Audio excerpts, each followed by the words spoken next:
As gamers eagerly await Bethesda Game Studios' highly anticipated space exploration role-playing game Starfield, I thought it might be interesting to consider how its game mechanics might fit into the pantheon of Todd Howard's legendary RPGs. If you're a fan of the Elder Scrolls, Fallout, Bethesda Game Studios, RPGs, open world video games, then you found the right place. Welcome to the Yeti Den. Sit back, relax, and enjoy watching as we discuss Fallout 4's open world game design as it relates to Xbox's biggest title of this generation, Starfield. And if you feel so inclined, please feel free to join the conversation and share your thoughts. If you'd like to support the channel, leave a like and don't forget to subscribe. I'll also have a Patreon coming soon, so if you'd like to support there, stay tuned on the channel. Enough about me, let's dive in. It's hard to express how excited all of us at Bethesda are to be here with you today. We're so grateful you're spending the time, and we know you've waited a long time to finally see Starfield. Game director and executive producer of Bethesda Game Studios, Howard has helmed some of the greatest open world experiences of all time, including, but not limited to, Fallout 3, Oblivion, Skyrim, and Fallout 4. And I can't help but wonder if Starfield is Fallout 4, but in space? Like our previous games, it's an epic role-playing game where you get to be who you want and go where you want. Despite any similarities in game mechanics of previous BGS games, I'm sure that the development team behind Starfield is excited to introduce a third IP into their release cadence. Previously limited to the Elder Scrolls series and the Fallout series, Bethesda now has 3 major RPG franchises in the edition of Starfield. Welcome to Constellation. We have a lot to talk about. It is no secret that Starfield is Bethesda Softworks' most important game in development. In fact, it might be the single most crucial game release for Xbox's platform this year and maybe for the decade. Besides Nintendo's Zelda Breath of the Wild sequel, Tears of the Kingdom, I believe that Starfield is the most important game release of this year. And to be honest, 2023 has quite a few bangers making their debut via multiple competing platforms. Sony is not to be ignored with their expected release of Spider-Man 2 coming maybe in September of 2023 as well. Scheduled to hit Xbox platforms on September 6, 2023, the gaming world is very eager to experience Todd Howard's biggest gamble in decades.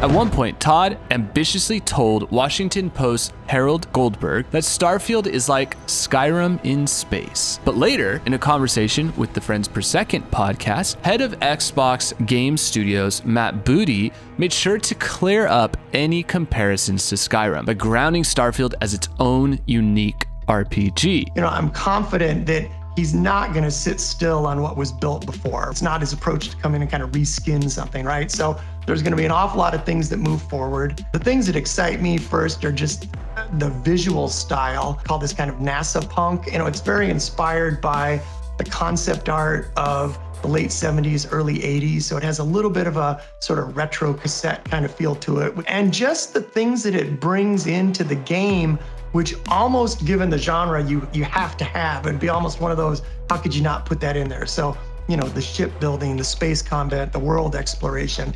I think there's going to be an awful lot of new stuff that Bethesda fans and Todd Howard fans have not seen brought to the game. And it's just fun watching them kind of iterate through that level of polish on the game right now.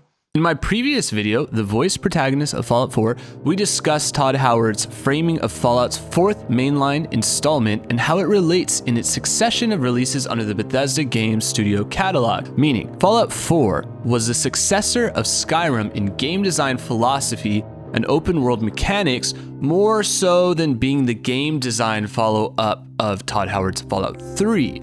In 2015, Todd Howard told GameSpot, quote, Skyrim was so popular, and when you're reaching that many people, you get to experience what people think about what's important and what's not important, end quote. Todd explains, quote, "You can look at this game and see it as a sequel to Fallout 3, but for us, it's our next game after Skyrim. So the feedback we're getting from Skyrim is helping inform Fallout 4 in terms of what worked and what didn't work," end quote. This philosophy, if still applied to BGS's current lineup of upcoming games, would imply that Starfield is a game design successor to Fallout 4. Todd Howard has said in the past that he essentially iterates on both franchises with the experience he gleans from Fallout and the Elder Scrolls.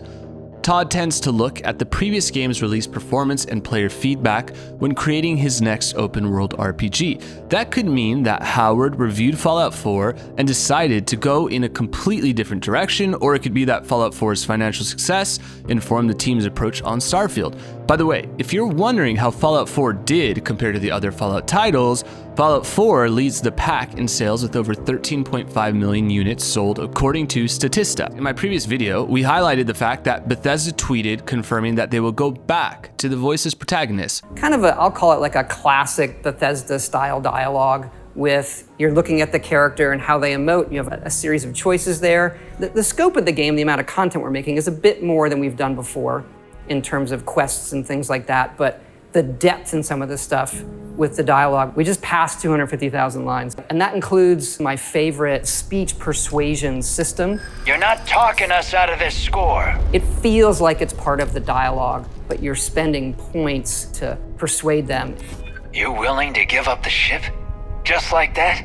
It feels natural. Having a way with words might prove useful. So it's clear that the fan feedback and player reception of Fallout 4 will influence the development and release of Starfield. Ultimately, it's not our story, it's the story you create by who you are and the choices you make.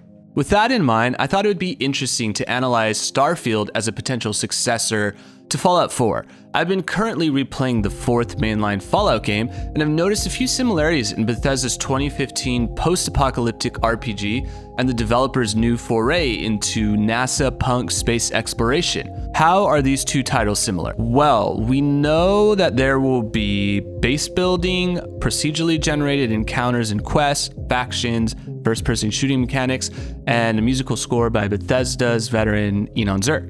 Also, it's no surprise that many of the same team members on Fallout 4 remain on the development team for Starfield. Naturally, there is going to be a significant amount of crossover. I think all Bethesda game studio fans agree. We like to see an evolution, but we love the charm of Bethesda and Todd doing what they do best.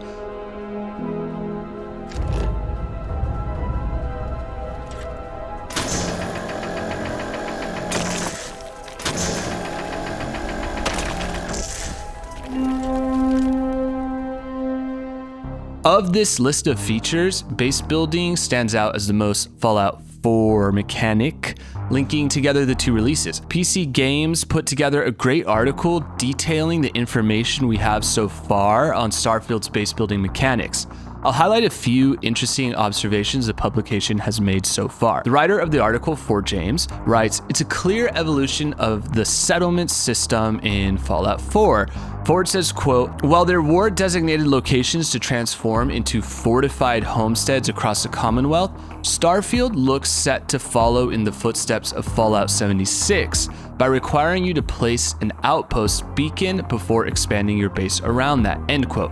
So this bit of information is really interesting, considering I've not played Fallout 76 yet. I personally have stuck to Bethesda's single-player focused RPGs.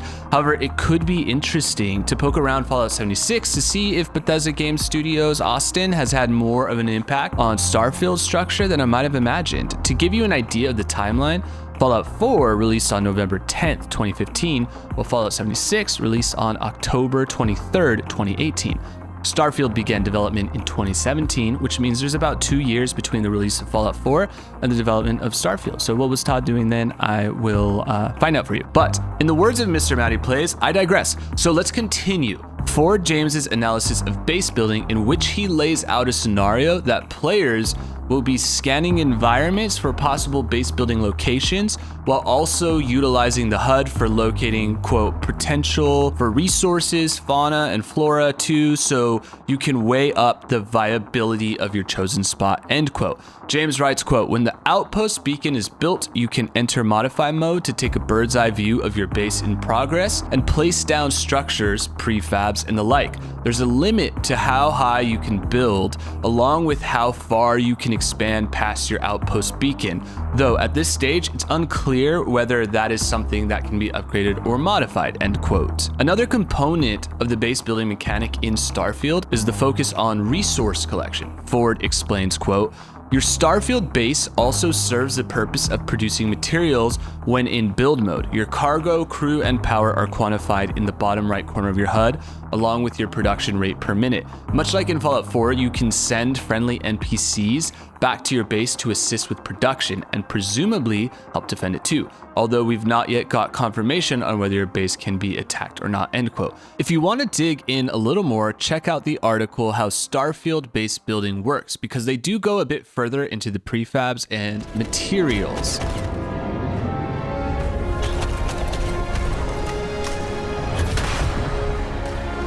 After some initial encounters, you're invited to join Constellation, who, in the future the game is set in, are the last group of space explorers. Let's take a look at the factions component of Starfield. In a series called Constellation Questions, community director at Bethesda, Jess Finster, spoke with lead quest designer and writer responsible for the main quest of Starfield, Will Shen. He used the phrases dynamically placed settlement and dynamically placed dungeon. This time around, we have entire planets that we have to populate.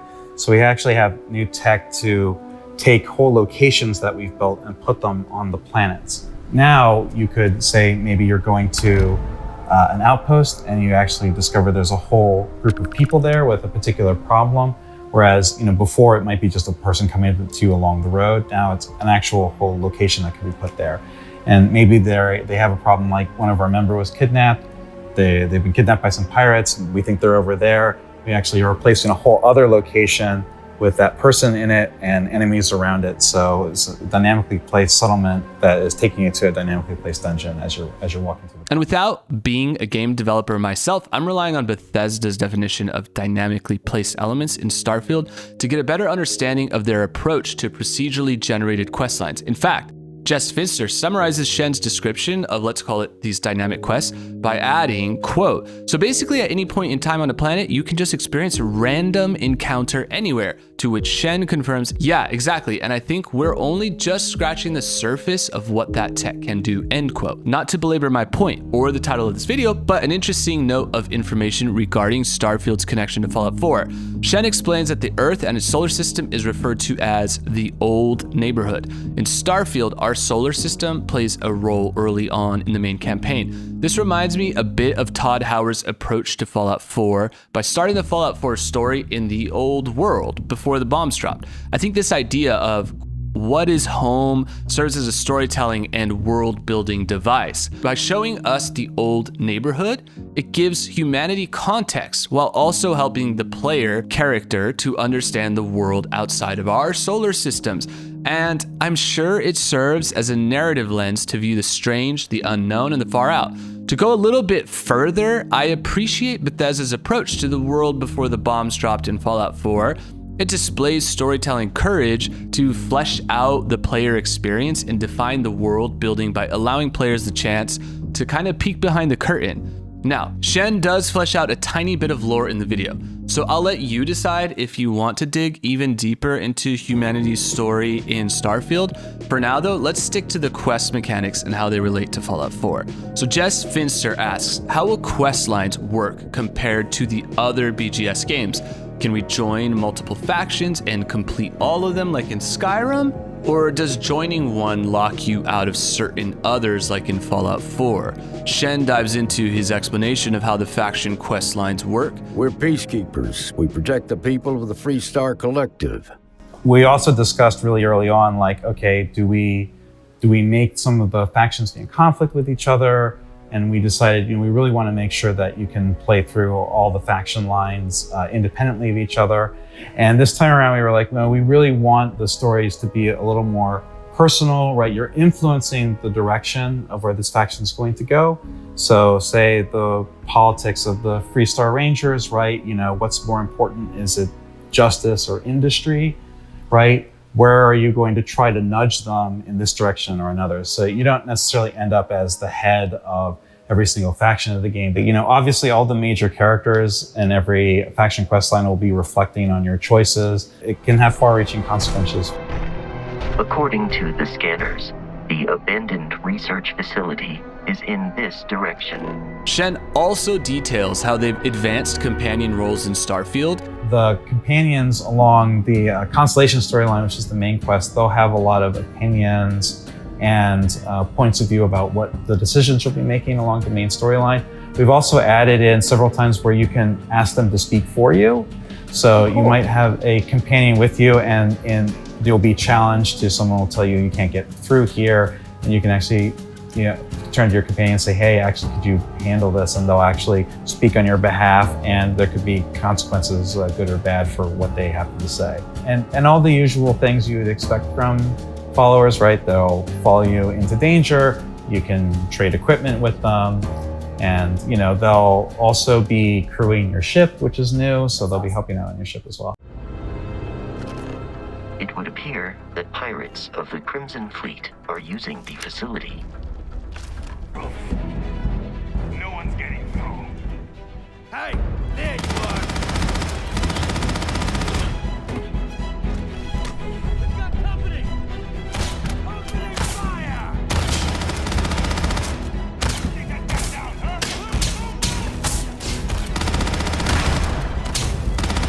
Pull back!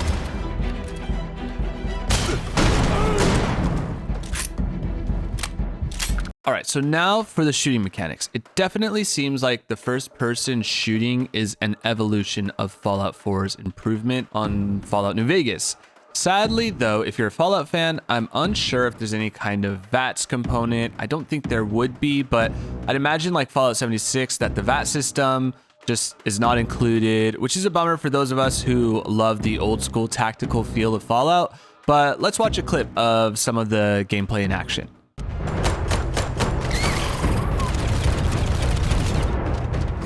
I'm really excited for the jump pack booster pack thing where you're hovering around and shooting. That seems really cool. And I do think the impact of the guns might be a little light. It sounds like with the audio design, they're really emphasizing the environment. Whereas for me personally, I love more of like a Doom approach where it's really punchy and tactile would be how I describe Doom shooting. And sounds like it's going to be a little bit more environment focused like Fallout 4 from a sound design perspective. So yeah, we'll see. I think the audio experience of the shooting and the music does sound really cool so far, and I'm excited to play it. So lastly, let's chat about music. If you're new to the channel, then you might not be aware of my previous Fallout 4 video on the music of Fallout, but I've been covering different elements of Fallout 4, and as I play through the main campaign, I am highlighting different features of the game. And so I featured the music a little bit, and I ended up finding a lot of crossover with the soundtrack of Starfield because Starfield and Fallout 4 share a composer in Enon Zur. He is a star composer for Bethesda and has stated in multiple interviews that his main focus on developing a Bethesda game studio original music is to start with the main theme. The way I looked at Starfield always is what I called the sanctified triplet, which is everything is streaming, right? Everything is changing and everything is returning back. Ta-da, ta-da, here's your development. And then ta-da. You go out, you adventure, discover, return. Often he'll be brought in early looking at concept art. Looking at that whole main theme, I'm kind of salivating thinking about what can I do with that on the sound design side, not just to weave the main theme into different key points in the game, leveling up, discovering new places. Could we use that as straight up sound design to take those woodwind tremolos and just let's slow them way down, let's reverse them. I'll take any of that music and turn it into ambience somewhere. And he's even made the threads of the process of Fallout 4 and Starfield being pretty similar. During the Fallout 4 visit, which was actually in 2012, I was wandering through the corridors, and I basically stumbled into the artist's room. And it was the first time I actually saw them do what they're doing. I was captivated, and I felt so inspired and motivated, to do the same thing with the palette of music. The biggest challenge is actually creating the signature. I relax a lot once Exactly. we feel good about the main theme, because the rest is going to, it'll be work and iteration, but it's going to write itself. From a music perspective, as far as like how he starts, what the conversations are about, discovering the themes of the game early on and trying to set the tone for the developers. So what I've heard of the music so far in the previews and the discussions about Starfield, I think there are a lot of motifs that remind me a bit of Fallout 4, a bit of Star Trek, and a little bit of the Lord of the Rings. So I think the soundtrack will definitely become something that I'm excited to hear in game. And I really like how Inon Zur goes almost mystical with his soundtracks. There's always like a grounded kind of regal feel to it, but I think what makes Inon Zur's music so special is the underbed of mystery and intrigue and atmosphere. So that is all the time that we have today. I could talk for much, much longer about Starfield and Fallout, but I have a feeling that if you enjoyed Fallout 4, you're gonna probably enjoy Starfield. I hope it doesn't feel too vast. I really like the tighter, more handcrafted feel of games like Fallout 3, New Vegas, and Morrowind, but I am super open to trying whatever Todd Howard has in store for us. So thank you for watching. Do you get Fallout 4 vibes from the gameplay previews we've seen? What changes do you hope to see in Starfield? Leave a comment, a like. I really appreciate your feedback, and I will see you next time. Bye.